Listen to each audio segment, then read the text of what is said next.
তত্ত্বাবধায়ক সরকার ব্যবস্থা বিলোপ সহ সংবিধানের ৫৪টি ক্ষেত্রে পরিবর্তন আনা হয় পঞ্চম সংশোধনীতে। ২০১১ সালের ৩০ জুন জাতীয় সংসদে পাশ হওয়া সংশোধনী বাতিল চেয়ে রিট করে সুজন সম্পাদক বদিউল আলম মজুমদার, বিএনপি মহাসচিব, জামায়াতের সেক্রেটারি জেনারেল সহ কয়েকজন।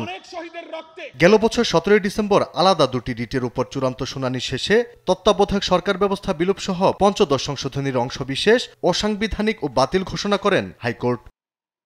পরে সুজন সম্পাদক সহ ৪ জন পুরো পঞ্চদশ সংশোধনী বাতিল চেয়ে হাইকোর্টের রায়ের বিরুদ্ধে আপিল করেন। বৃহস্পতিবার সকালে প্রধান বিচারপতি সৈয়দ রেফাত আহমেদ নেতৃত্বাধীন ৬ সদস্যের পূর্ণাঙ্গ আপিল বেঞ্চ এ নিয়ে শুনানি করেন।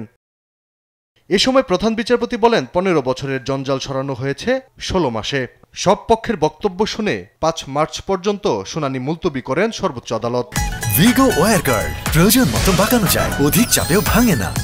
ভিগো। যে সমস্ত বিষয়গুলো আমরা বলেছি আদালতের দৃষ্টিতে তার অনেকগুলো বিষয় যেগুলো পার্লামেন্ট করতে হবে।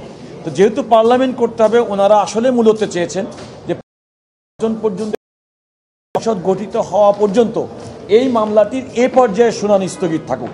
এই মামলাটির আজকে শুনানি স্থগিতের অর্থ এই নয় যে মামলাটি ওনারা বিচার বিশ্লেষণ করবেন না। ওনারা বলেছেন যে হাইকোর্টের রায়ের বিরুদ্ধে দায়েরকৃত আপিল যেখানে লিভ গ্রান্ট করেছেন, এই আপিলটি শুনানি করবেন। সেটি হচ্ছে আগামী জাতীয় সংসদ নির্বাচনের পরে এবং ৫ই মার্চ ২০২৬ তারিখে শুনানি করবেন। জুলাই জাতীয় সংসদ বাস্তবায়ন আদেশ গণভোটে আটকে থাকা সিদ্ধান্ত বিবেচনায় ত্রয়োদশ জাতীয় নির্বাচনের মাধ্যমে গঠিত নতুন সংসদের সিদ্ধান্তের জন্য এই অপেক্ষা বলে জানান আইনজীবীরা।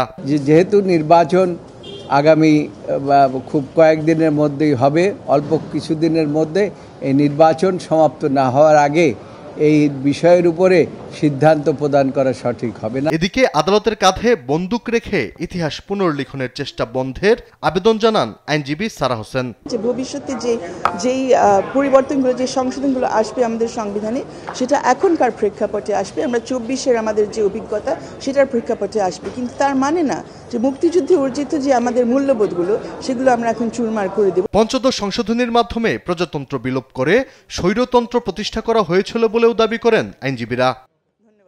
আলী আকাশ, দেশ টিভি, ঢাকা।